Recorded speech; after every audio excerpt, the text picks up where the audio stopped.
15th, 2000, Duvall City Council special meeting to order.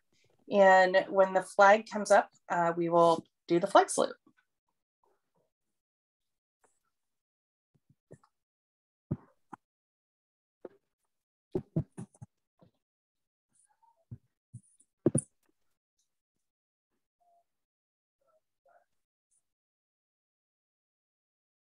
I think Stephanie may have a hard time locating the flag this time. Hold on one second. I can see if I can find it too. Oh, actually, I think I could also find it. I know exactly where it is.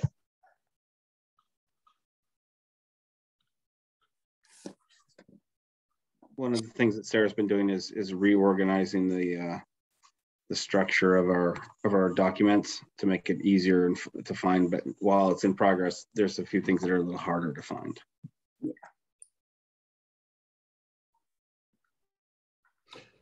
Okay, can you guys hear me? We can. Good to Great. see you, Councilmember. Okay, good. This is it. What's that? I said, good to see you. Oh, and good to see you and everyone else.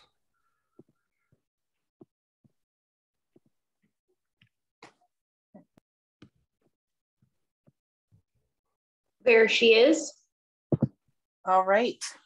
I pledge allegiance to the flag of the United States of America and to the republic for which it stands, one nation, under God, indivisible, with liberty and justice for all. And clerk, would you please take the roll? First time. Councilmember Brudnicki. Here for the very last time. Never say never. Councilmember Schaefer. Here. Mayor Pro Tem McHenry. Here. Councilmember Hogue. Here. Councilmember Napland. And Councilmember Lingle. Here. And Mayor Okerlander. Yes, here.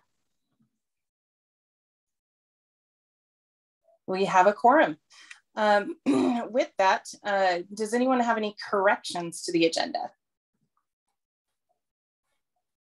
Okay, seeing none, do we have a motion to approve this evening's council agenda? So moved, McHenry. Second, Hogue. All right, it's been moved and seconded to approve this evening's council agenda. All those in favor, please say aye. Aye. Aye. Aye. All those opposed, please say no. Motion passes. Do we have a motion to approve this evening's consent agenda? So moved, McHenry. Second, Schaefer. All right, it's been moved and seconded to approve this evening's consent agenda. All those in favor, please say aye. Aye. Aye. All those opposed, please say no. Motion passes. And with that, we move to comments from the audience. First of all, Clerk McMillan, did you receive any email comments from the public this evening? I did not. All right. And then in that case, if there's anyone on the meeting that would like to provide public comment, now would be the appropriate time. And the clerk can elevate you to a panelist if you would like to speak. We have people press the raise your hand icon, correct? Yes, Mayor? that will work. Right? Okay. I don't see any. Excellent, thank you. Well, Mr. James had said he wanted to, and I think he was in the. He's here to speak okay, I'm the, sorry. I just wanted to make sure we weren't overriding him. Sorry about that. Okay. He's here to speak to the proclamation, I believe. All right, so we'll get right to that. First up on Mayor's report, the National Mentoring Month proclamation. I'll go ahead and read it into the record. Whereas January 2022 will mark the 20th anniversary of National Mentoring Month, an annual campaign to focus attention on the need for mentors as well as how each of us can work together to increase the number of mentors to help ensure positive outcomes for our young people. Whereas City of Duvall honors volunteer mentors who support young people by showing up for them every day and demonstrating their commitment to helping them thrive. And whereas mentoring programs like Youth Success Mentoring, a program of Empower Youth Network, makes our communities and our state stronger by driving impactful relationships that increase social capital for young people and provide invaluable support networks. And whereas during the COVID-19 pandemic, mentoring programs have stepped up to fill gaps for young people and families, connecting them with resources and ensuring that mentoring relationships continue. And whereas mentoring plays a pivotal role in career exploration and supports workplace skills by helping young people set career goals, equipping mentors with the skills needed to support the professional growth of young people, and drives positive outcomes for young people and businesses. And whereas quality mentoring promotes healthy relationships and communication, positive self-esteem, emotional well-being, and growth of a young person and their relationship with other adults. And whereas students who meet regularly with their mentors are more than 52% less likely than their peers to skip a day of school, and youth who face an opportunity gap but have a mentor are 55% more likely to be enrolled in college than those who did not have a mentor. And whereas youth who meet regularly with the mentors are 46% less likely than their peers to start using drugs and 27% less likely to start drinking. And whereas National Mentoring Month is the time of year to celebrate, elevate, and encourage mentoring across the state and recruit caring adult mentors in the City of Duvall. Now, therefore, I, Amy Okerlander, Mayor of the City of, a little different wording here than usual. We, Amy Okerlander, Mayor of the City of Duvall and Duvall City Council, do hereby proclaim January 2022 as National Mentoring Month in the City of Duvall. And then we'll move on to the next one. And please forgive me, I don't have a printed copy tonight, so I will be going back and forth in my agenda here. All right, the next up is the Purple Heart Proclamation. Whereas the City of Duvall has a proud history of supporting our active military and veteran population, whereas the Purple Heart Medal is the oldest military decoration in present use and was initially created as a badge of military merit by General George Washington in 1782. And whereas the Purple Heart Medal was the first award made available to the common soldier and is specifically awarded to members of the United States Armed Forces who have been wounded in combat or have paid the ultimate sacrifice for our freedoms, being killed in action against a declared enemy of the United States of America. And whereas the mission of the Military Order of Purple Heart is to foster an environment of goodwill among combat wounded veterans and their families, promote patriotism, support legislative initiatives, and most importantly, to make sure that we never forget the sacrifices of our military service men and women. And whereas Duvall has a large veteran population with many of its veterans being Purple Heart recipients, and whereas Duvall appreciates the sacrifices of all its military veterans, combat veterans, Purple Heart recipients, and their families for the sacrifice that they have made in defending our freedoms and wants to express and honor them. Now, therefore, we, the City Council of the City of Duvall, King County, Washington, hereby encourages the residents and businesses of Duvall to show their appreciation for the sacrifices Purple Heart recipients have made in defending our freedoms, to acknowledge their courage and to show them the honor and support they have earned. And with that, we do have the individual who requested it here to speak, Mr. Drew James. I'll turn it over to you. Thank you, Mayor. Good evening, council members. So a lot of you may not know who I am. I actually am up in Snohomish County. I live just outside of Machias area. The past post commander of the Monroe VFW, so we're kind of close. I know that the Duvall area has actually been absorbed into the Monroe VFW, so we actually do a lot of veteran type of activities in your area. So that is why I reached out and made this request. I'm kind of doing a big push across the county. I want to have all cities across, specifically Snohomish County this year, proclaim themselves as Purple Heart cities. In the next 5 years, become the state commander for the Veterans of Foreign Wars. I would like every city to be on board and become a Purple Heart city. This would be the first. Duvall would be added on to the National Purple Heart Trail.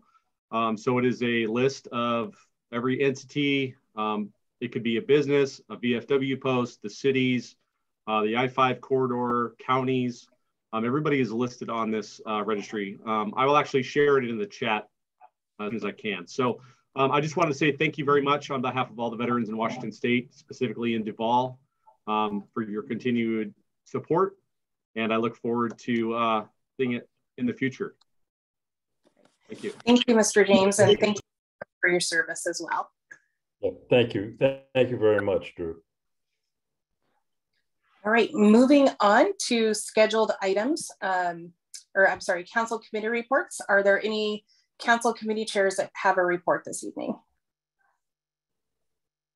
Councilmember Hoag. Thank you, Mayor. So we did have a land use committee meeting on December 8th. Those in attendance were Director Thomas, Acela Chavez, Councilmember Lingle, Councilmember Naplin, and myself. We did discuss the DFA. The new owners of that property that the structure is on, where the tent is, they've given a 60-day extension to remove the structure, and they have auctioned off the tent. So we'll start seeing a process of them removing that from the property. We also have a housing needs assessment update. By June of next year, our goal is to have the housing needs assessment complete. We got a grant and we plan on doing a joint RFP with North Bend and get that out by the end of this year. The policy work has been kind of on hold right now because of current development, and we'll be increasing policy work the first quarter of next year. And then King County Metro, Acela participated in an East Link connection meeting. There was some really good discussion about the region and how to distribute services, especially into the Valley. So that's been an ongoing topic. And that's it. Thank you. Thank you. Does anyone have any questions for Councilmember Hoag? Councilmember Schaefer? Thank you. Let's see. I guess I didn't understand exactly what's going to happen with the DFA and the tent. Is the tent was sold? I understand that. That'll be removed. The barn, or at least the salvageable parts of the barns, then will be moved to a temporary structure that's actually on DFA property. Is that correct, Michelle? Yes. So there's, I know that they're trying to get, there's a milking shed that's kind of outside of the tent currently. Yeah. I know they're trying to move that down to their property, but it has to be, I think they're going to have to put, it can't just be put on the property. I think they're going to have to put a foundation and all of that. And then I know that they're going to try and salvage as many pieces as possible. And I'm not sure what they'll be doing with them at this point, but yeah. Okay. Good. Yeah. Thank you.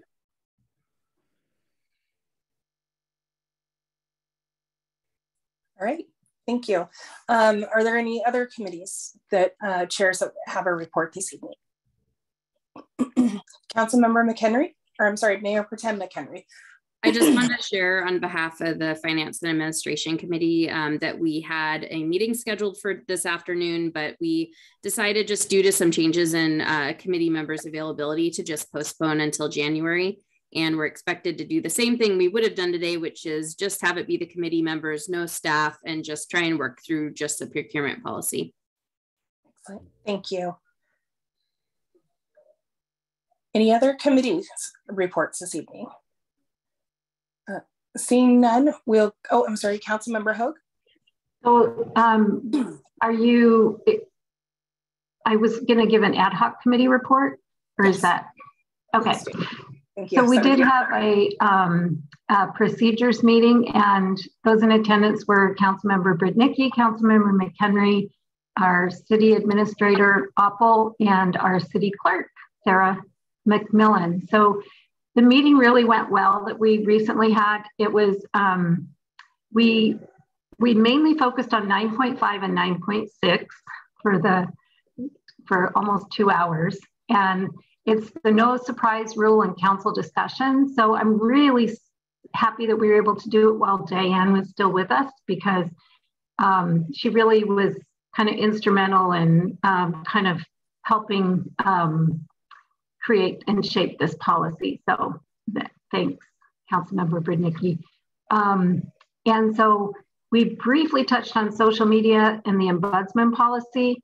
And Diane, we had some really good discussion about it, but we kind of came to the conclusion that we need to tread lightly on social media as council, and we did discuss the pros and cons of having an ombudsman policy, which is something where council members do rotating.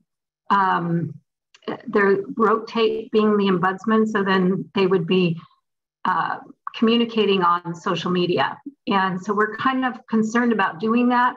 And I know that we'll be bringing it to the full council to discuss, but we're just hesitant right now. There are some cities that are having lawsuits over social media, so it's kind of still, you know, there's still that uncertainty, but that's it. Our next meeting will be in January. That's it. Thanks. Excellent. Thank you, Councilmember Hogue. Moving on, do any council members have any individual items you would like to report on this evening? Councilmember Lengel and then Councilmember Brudnicki. Yeah, I had really good experience yesterday attending the AWC training on ARPA. Our Director of Finance also participated, and it was very, very helpful, I think. And I took lots of notes, as I usually do. And a couple of key takeaways was that I'm very encouraged that these funds can do a couple of things if we decide to as a council, and if we get some community input. One is around economic development / tourism. Another one has to do with our infrastructure, particularly our wastewater treatment needs.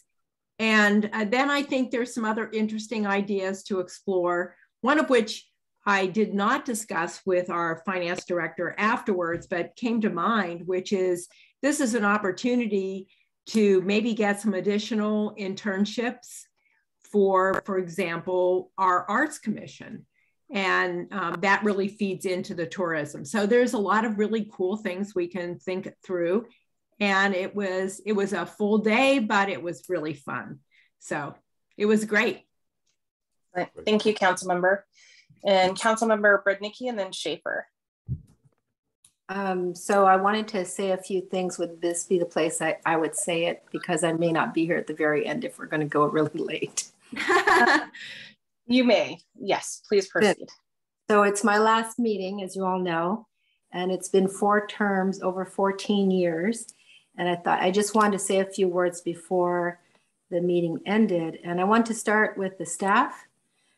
These 14 years, if staff, you're out there, and directors, take this message to them, please. There's been nothing but excellent dedication to this community through the staff of my terms that I have witnessed. Nothing but a journey where I have gone through floods, national financial crisis, housing boom and bust, moratoriums, building out a world-class Main Street, and you have all been nothing but a perfect 10 for me. So I just want to recognize that before I leave. I wanted the staff to understand I really enjoyed working with them. They have created a network with this community that is so valuable, and council continue that collaboration with them going forward. And now for the mayor, I've lived through 3 mayors, some very short term, but Mayor Ackerlander, you have really taught me how to be a collaborator. No one sees behind the scenes how many times being on council is very challenging, but the person who has been probably the most vocal and has really reminded me to be a collaborator has been actually our mayor. and has always reminded me of the value of all the council members and why I should pay attention and respect that. So thank you for really mentoring me in that respect.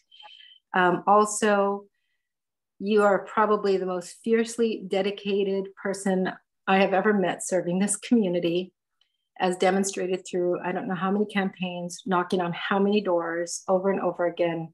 I really have such a deep respect for your efforts, and also through your deep philosophy of transparency and collaboration. I've never met a more honest person.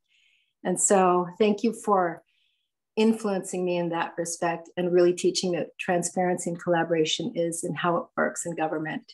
And so I mark you as someone who had a deep imprint on me, and I hope to take that leadership somewhere else and continue. So somewhere out there, you will be traveling with me, influencing me and teaching me how to collaborate with other people, how to reach across the aisle. Because when I started this journey with you, we were definitely on two sides of ideas, and together we worked to bring those to fruition. So thank you. And to the council, you are a very diverse group of people, and I only wish you the best going forward, and that collaboration and working with this fine administration, you have a gift. And so I wish you the best in your journey as leaders for this community. Take care of our community. Thank you, Councilmember Brudnicki. You're going to be missed greatly. I know that you'll be active, not on council, but what you have brought to this community has been absolutely unbelievable. We wouldn't have the Art on Main Street if it wasn't for Councilmember Brudnicki. Main Street wouldn't have happened without her leadership. So many things that are under the surface that are good and have happened in our community, Diane has had her hands in. She's had some influence or work to make those things happen. You're irreplaceable in this group, and you will be very, very much missed. And I know that you didn't want a big public to do, so I will keep it short and brief and leave it at that. Is there anyone that would like to say anything to Councilmember Brudnicki? Councilmember McHenry and then Hogue. I'm going to keep it really short because I'm better sometimes at writing these things down. So you can expect a note from me at some point.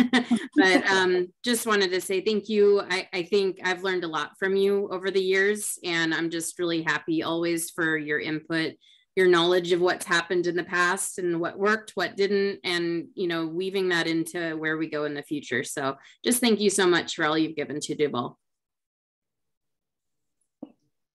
Councilmember Hogue.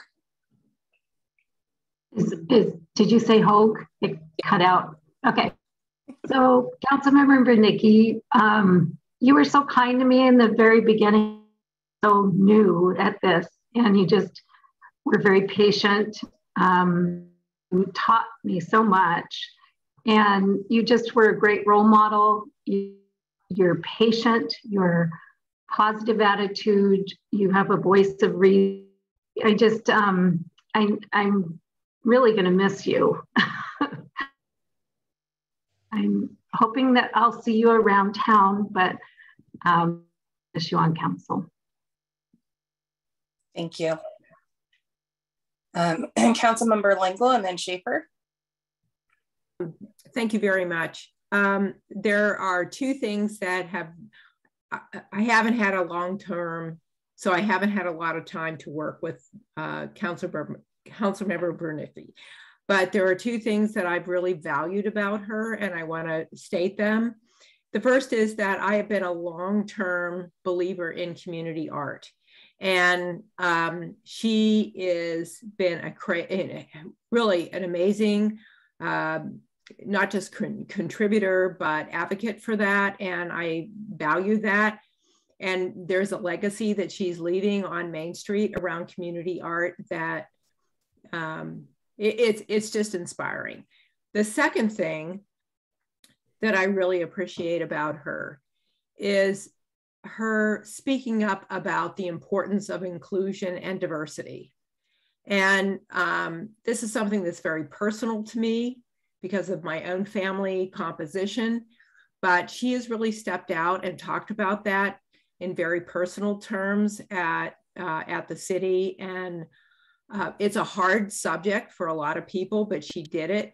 And I really value that about her as well. So Duvall loses something here, and hopefully someone else will carry that banner that you have firmly placed in the city. So thank you. Councilmember Schaefer. Thank you. Let's see, just very briefly, Councilmember Brudnicki, I'll miss you as you know, you've been a wonderful mentor for me, not just, by example, but even, firsthand on some of our one-to-one discussions. And you've been a tremendous help for me, as at least for a couple more weeks. I'll still be the newest member on the council. Anyway, I want to thank you for very, very much for that. You've given me some guiding principles that I will not forget, and will continue to attempt to support those, and your legacy will carry on one way or another. So thank you. Thank you all. Big shoes to fill, Councilmember Brudnicki, big shoes to fill. We'll go ahead and move on to administration update. City Administrator Oppel, do you have anything this evening? Not too much. One of the things that I wanted to talk about was the fact that we've had two what seemed like apparent suicides in the past few weeks in town. We've also had a few other suicidal ideations. I've looked into talking about getting a mental health first aid support for the city. I got a recommendation for Laura Philpott at Maple Valley to get in contact with Michelle Pilon. She has talked to me about possibly having a virtual event for the community. It would cost $24 a person who signs up, and there's some work that they're doing in advance. I'm not sure if the council is interested in us pursuing that, but I think it's something very valuable, because suicide is a symptom of a much larger problem with mental health. And if we have two apparent suicides in a small community and some other ideations, that means we have a lot of other people who really need help, and it means that we want to try to train up people to how to identify it and know where to go. So the one thing that I've been taking on that that doesn't come in other reports is that I'm looking into that, and hopefully in the new year we'll propose something, or we'll be giving you a little bit more information about that. Councilmember Schaefer. Yeah, Administrator Oppel. I'm sure you've considered this, but I've heard that some cities are having mental health care professionals work directly with their police department, since our police get involved in that quite often. So essentially it supplements our officers, so they don't act as a traditional police officers, but they do take the lead when it becomes apparent that there's a mental health issue involved. Is that something that we've considered as well? Yeah, the chief is actively looking into those programs to try to help our officers in that training. I don't think we have anything really ready to bring to you yet, because it's a little, but they're not. Everyone is looking for the same resources, and so when everyone looks for the same resources, there's a lack of resources. But I know that the Chief DeBach is currently searching for some good solutions, and should hopefully in the next month or so be able to bring some alternatives up. Okay, good. Yeah, I like that alternative, because it gives essentially supplements our police department in something that they tend to get involved with frequently, and provides them a break, and provides the person in need true expertise in that area. Absolutely, and I think it falls into what we're talking about with the mental aid health kit, which is that's supposed to be proactive and trying to find areas of problem.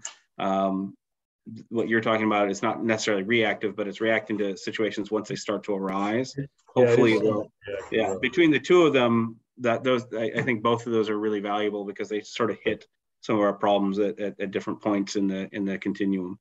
Great, good, thank you. Councilmember McHenry.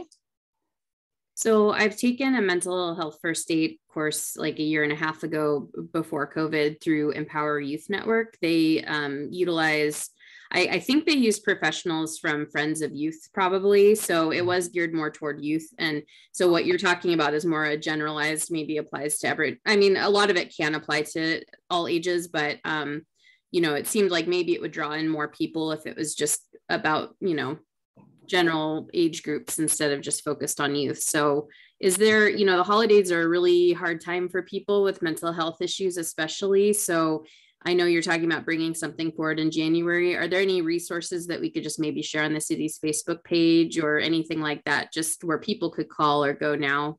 I feel like the police department shared something recently, so maybe that I could just reshare that. But yeah, there are, I mean, a lot of those are all great. The only, and the challenge, I think it's a great idea. The challenge is a lot of times it's getting people to know, because when you're the one who has the problem or you're having that, you don't seek solutions because you start becoming depressed and you don't seek the solution. And that's why, no, absolutely getting the information out to people, but then also giving them some tools to identify it and then say, you know what, it's about time that I need to go find the solution. I remember it was on the Facebook page or the web page of the city, as well as, you know, anything else. No, I absolutely, we can get things posted or resent out and try to get it reposted so people know what the skills are. I actually agree that this is probably the hardest time of the year. Well, it is the hardest time of the year for mental health. But we also have to, you know, as we're identifying it now, it's going to take a little time because I want to get a lot of community involvement. Maple Valley wanted to. I think they said most of the participants were staff members, which is good. We interact with the public a lot, but they really didn't get in as many as they wanted to. Maybe, I think she said 6 or 7 local, you know, people, which is great. It helps, but we'd love to have 20 or 30 people in the community from all over the community to really to help us identify problems and help people get help before they make bad decisions. Thanks. Right. Anything else for our city administrator? Seeing none, I did receive a message from our clerk that we have an individual on the phone that arrived late and would like to provide public comment. Of course, that time has passed in the agenda, so it's up to council at this point if you would like to allow that public comment to be heard. Councilmember McHenry. Would you need a motion for that? Or just a general consensus? General consensus would be okay. Is that correct, clerk? Yep. Yeah, that's fine. I'm okay with it. All right, then let's go ahead and elevate that individual to panelist, and that whoever it is will need to provide name and have 3 minutes to speak to whatever topic you wish. And the person's joining us on the phone. I believe you would press *9.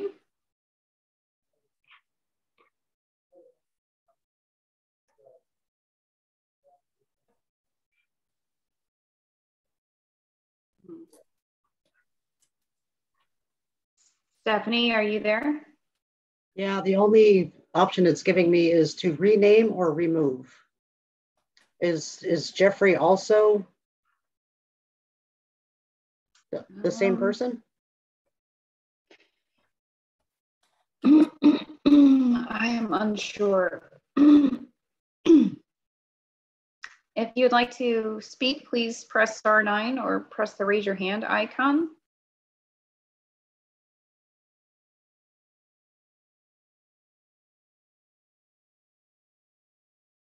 Okay. Okay, yes, there we go. Oh, okay. There we go.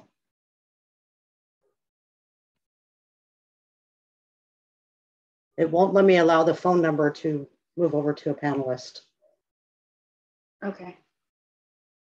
I apologize to the person calling in. We can't promote you to speak tonight.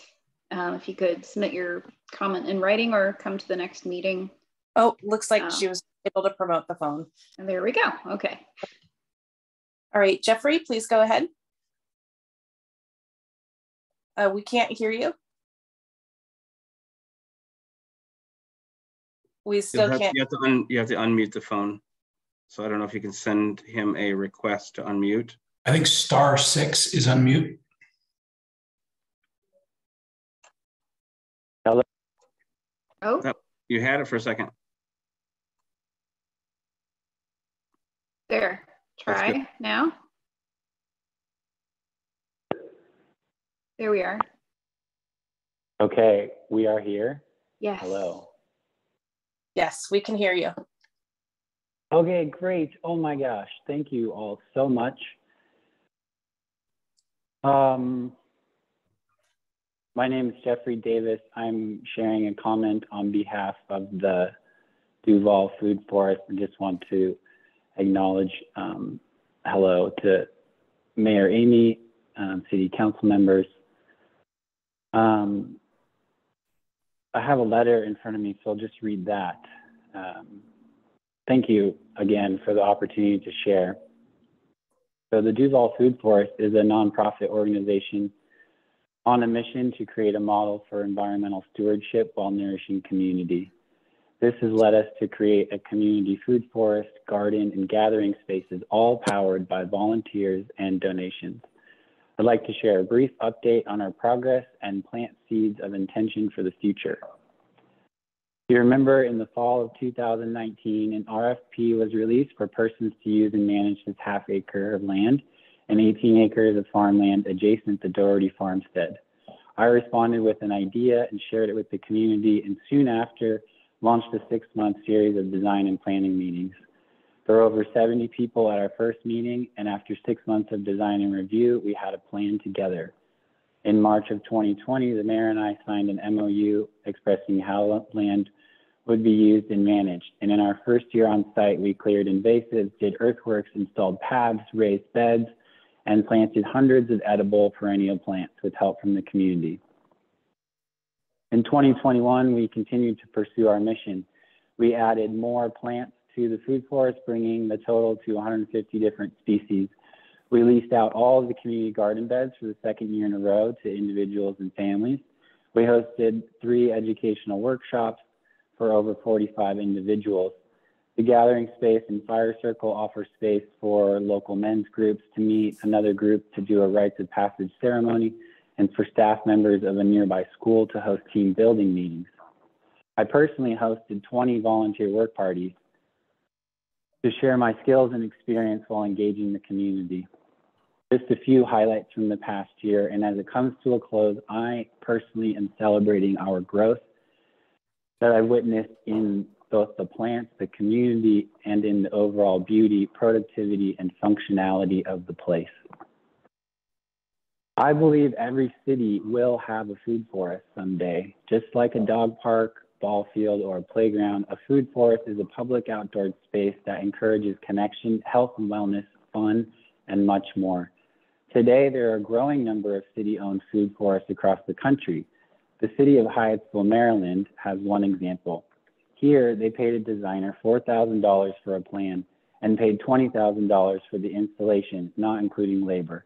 They cover the cost of land, water, taxes, and insurance, and the Parks and Recreations Department offers bi-monthly maintenance. They really value their food forest. And in comparison, since I launched this project, myself and local residents have spent $3,600 to pay for land, water, taxes, and insurance.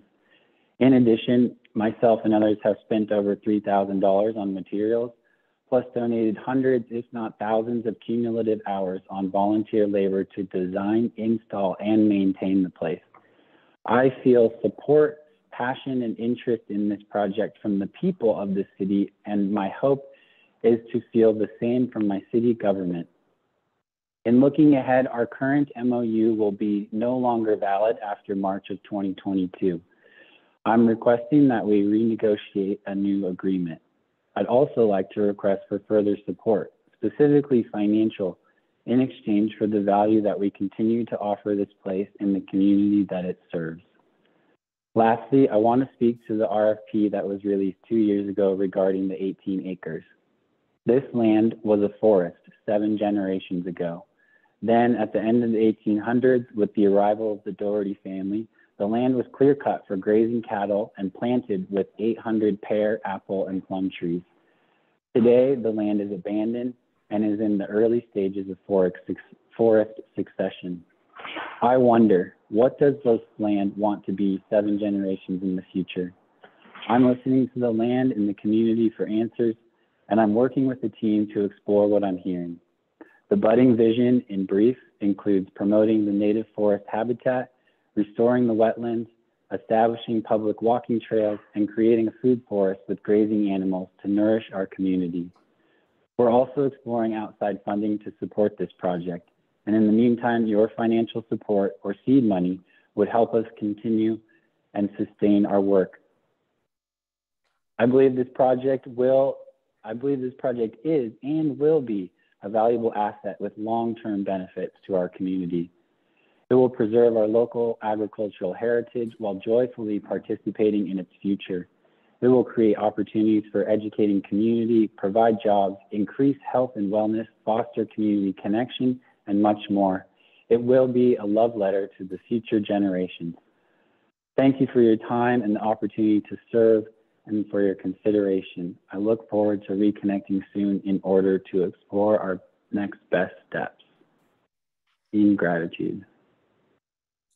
Thank you so much, Mr. Davis. And we will get back to you on the items that you brought up. Thank you so much for coming to speak to us this evening.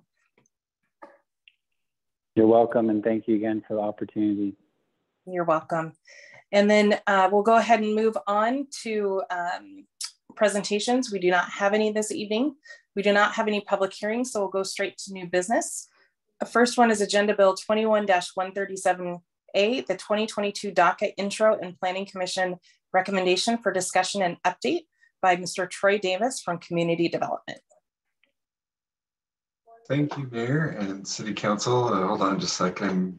I've got to turn on my camera here. Let me see if I can flip this button. There we go. Okay. All right. Well, now that we have finished up the 2021 docket, we are on our way to establishing the 2022 docket here at the city.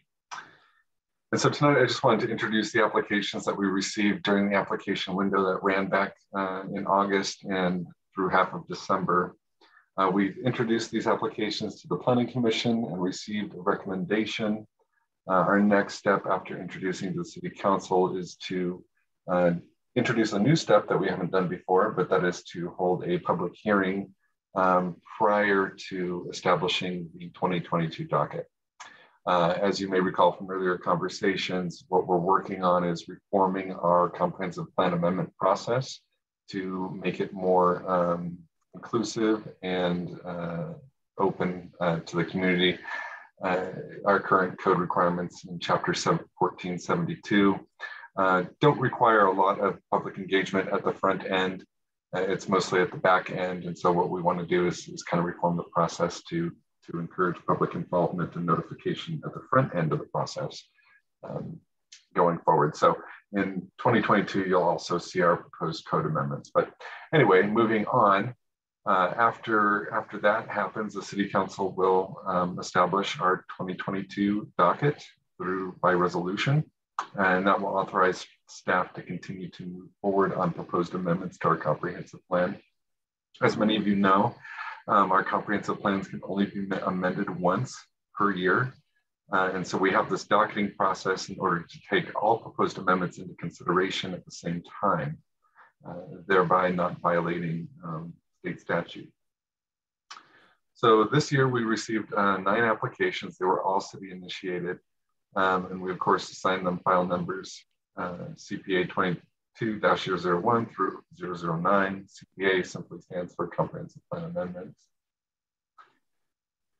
So the first one, CPA 22-001, this is a proposed future land use map amendment and concurrent rezone.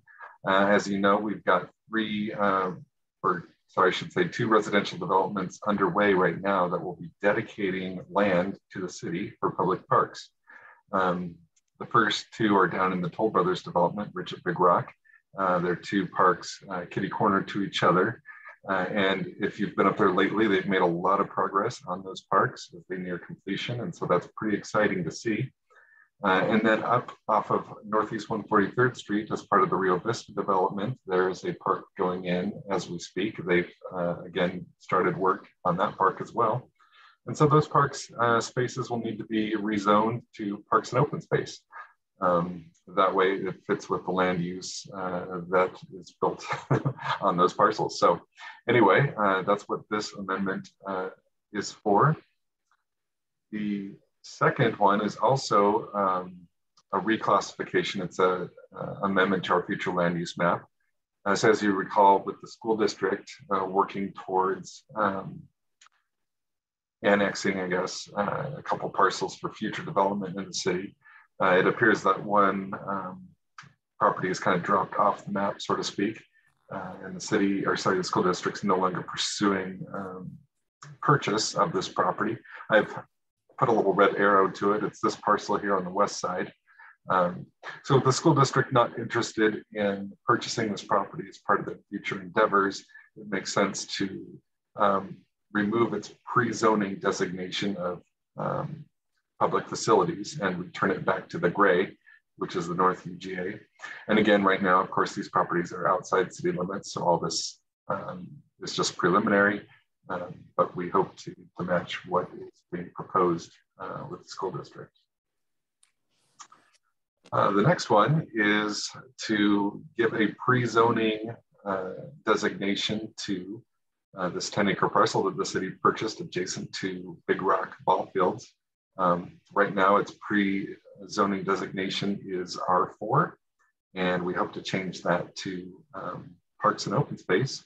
Since the city purchased it and intends to use it for an expanded park facility.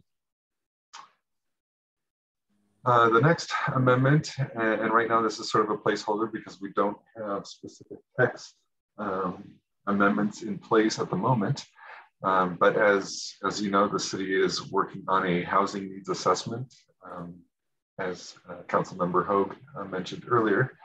And that may necessitate some changes to our comprehensive plan in terms of the text. And so what this application does is it allows us to make those text amendments if needed.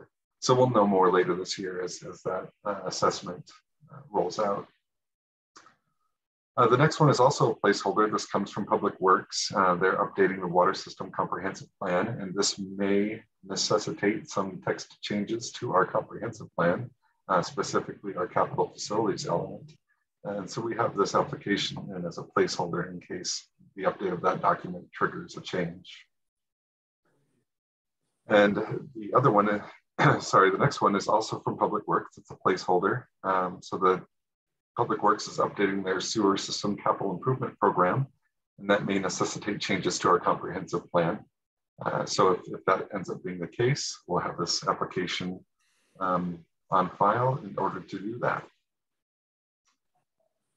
The next application is related to the capital facility, sorry, the city facilities inventory and summary plan. So I believe that is still being worked on by Public Works. That plan, of course, documents and outlines the conditions of city-owned facilities, including their value and recommended changes. Anyway, the update of that plan may trigger changes to our comprehensive plan that may need to be made. So this will work as a placeholder as well. And the next one, again, these are our common reoccurring placeholders. But the TIP, obviously this document lives outside of the comprehensive plan, but an update to the 6-year TIP may trigger a text amendment to our comprehensive plan. And so we have this application in as a placeholder in case the update of that triggers to update our comprehensive plan. And the same thing too with the 6-year CIP. Again, this lives outside the comprehensive plan, but the update of the 6-year CIP might trigger a text amendment to our comprehensive plan. And so we have that here as a placeholder just in case that happens. So our next step is to hold a public hearing on the proposed 2022 docket. And then following the hearing, we'll ask that the City Council take final action based on the Planning Commission's recommendation. So that's all I have for presentation, unless there are questions from the audience. Great. Does anyone on council have any questions for Mr. Davis this evening? Councilmember Schaefer? You're on mute. You're on mute, Councilmember. Okay, good. Thank you. Not really a question, but Troy, I did wonder if there's anything in your mind that's even slightly controversial in that. It doesn't, I read through it and I didn't, see anything jump out at me. Is there anything that you're concerned about or you think might be contentious? Nothing on this year's docket appears to be contentious.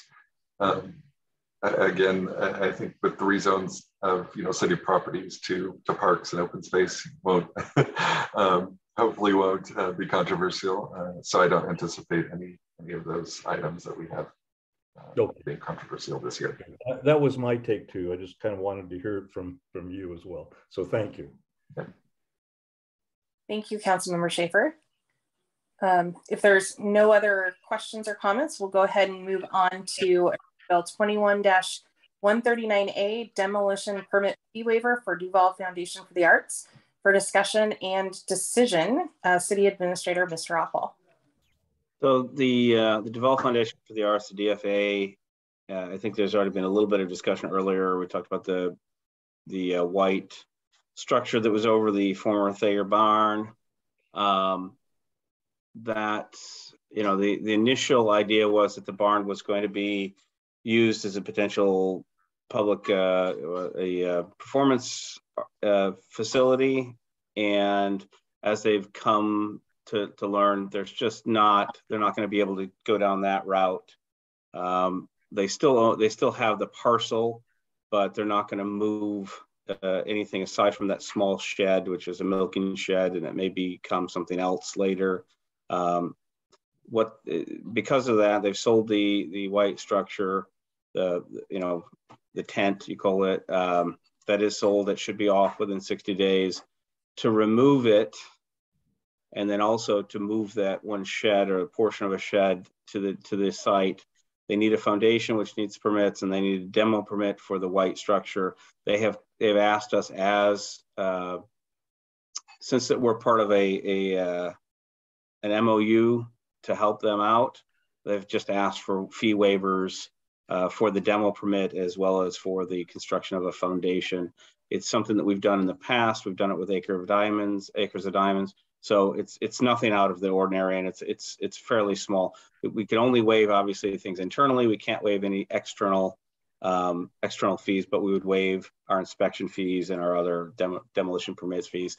We're talking about a few $100s is what it's projected. So I think it's a fairly straightforward one, but because it was done in code, we need the council's approval to approve this by resolution and allow a fee waiver.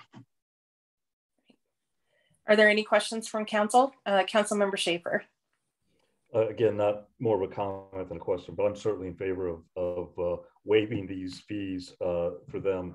They've certainly had enough issues with the barn and attempts to preserve it and use it in when and if they get a new facility. So whatever we can do, I do believe that they currently provide the city value, and in the future will provide the city even more value. So this is a small token on our part to help them out.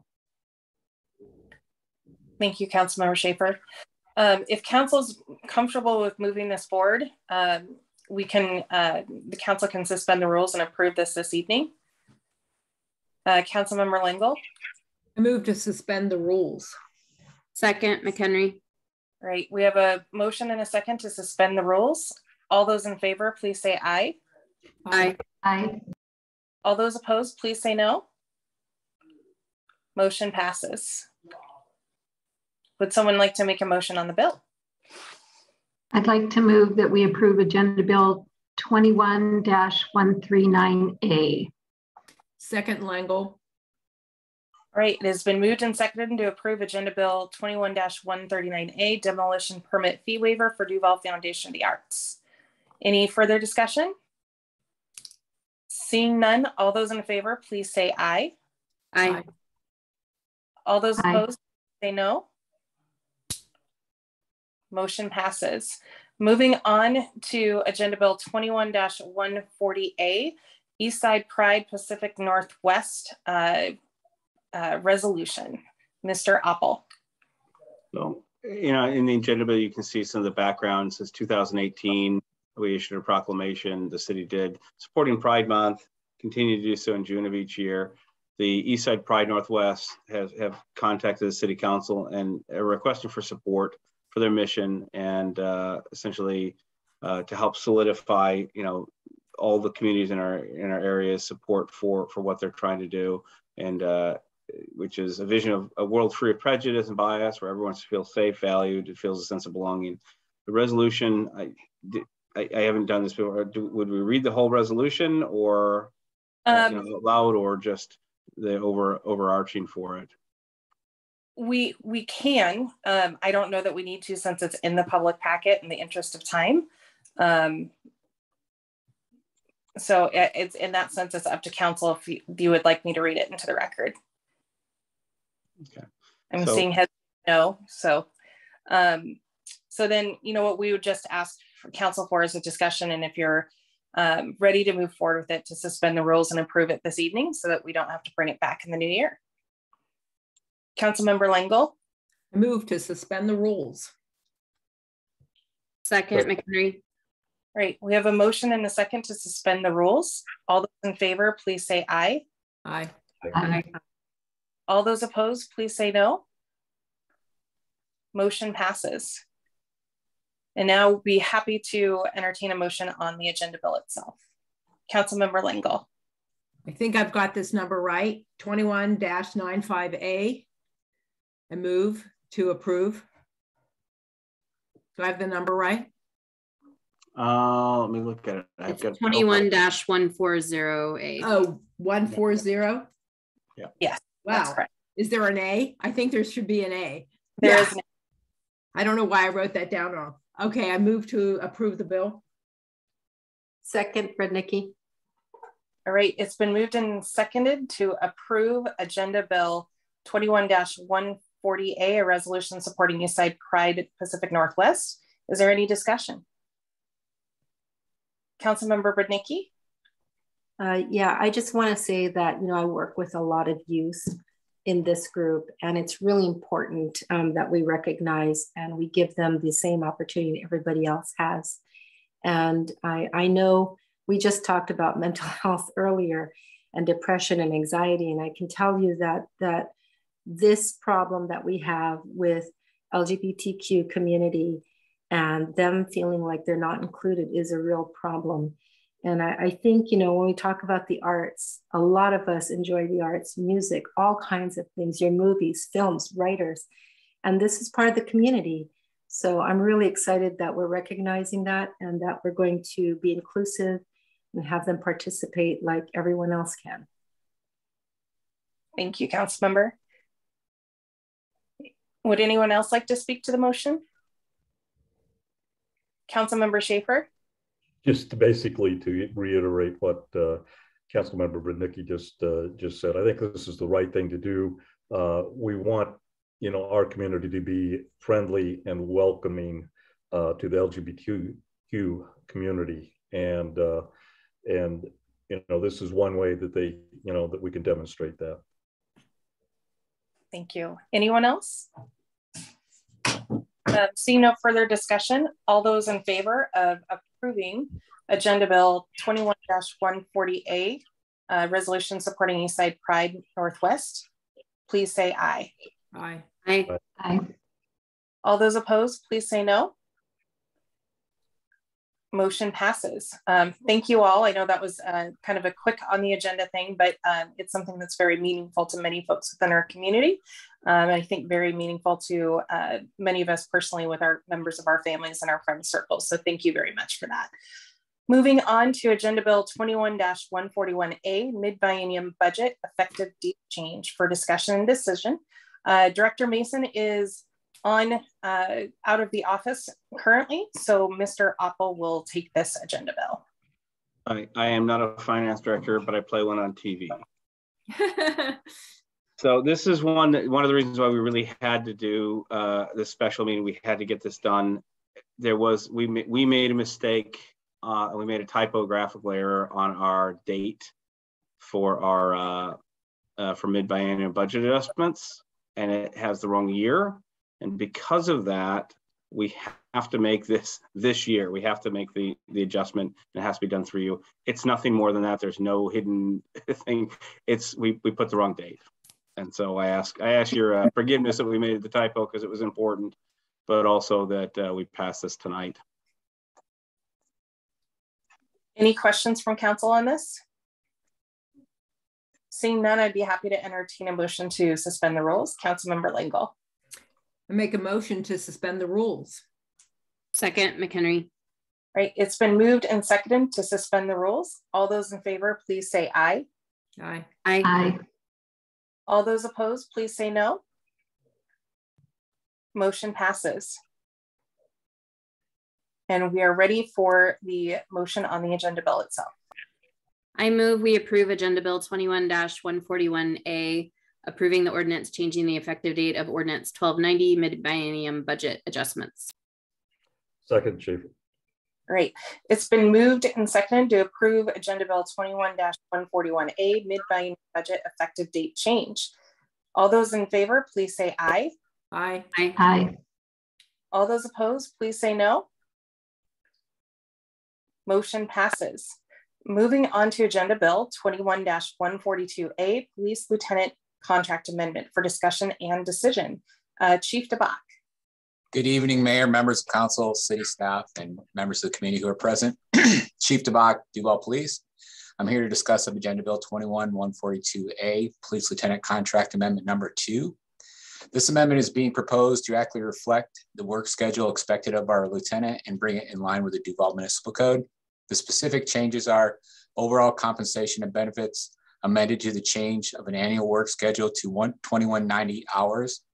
Overall compensation and benefits amended to remove any specific administrative or management leave bank. Longevity pay being based on Ordinance 1285 versus a specific agreement. And lastly, on-call compensation being added as part of the Amendment 1 and removed from this contract. This amendment has been reviewed by our city attorney who found no issues, and the agreement is acceptable by Lieutenant Sabrin.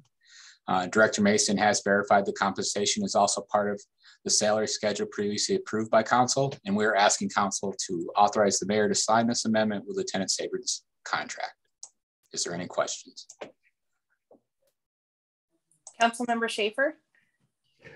First of all, I'm absolutely in favor of this. I don't want to be misinterpreted, but I am curious. The longevity back pay that we owe the lieutenant, how much is that? Do we know?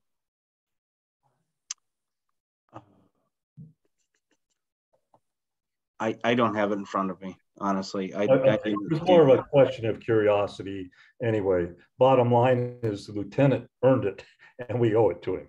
So I'm all in favor of making sure that he gets it. Great. Do we have a motion to suspend the rules? Councilmember Lingle. I make a motion to suspend the rules. And second, Schaefer. It's been moved and seconded to suspend the rules. All those in favor, please say aye. Aye. Aye. All those opposed, please say no. Motion passes. And with that, would someone like to make a motion on the agenda bill?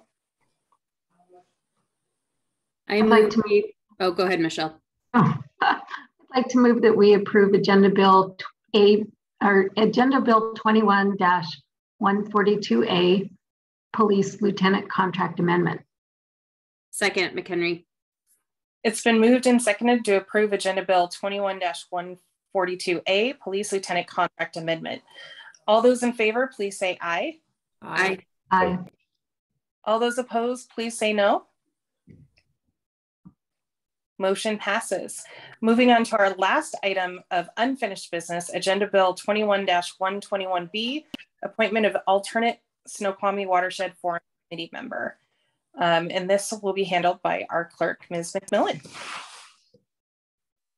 I had gotten an email from them saying that we didn't have an alternate member, and we appointed the primary person at the last meeting, December 7th. And so this is very simple. We just need somebody as the alternate.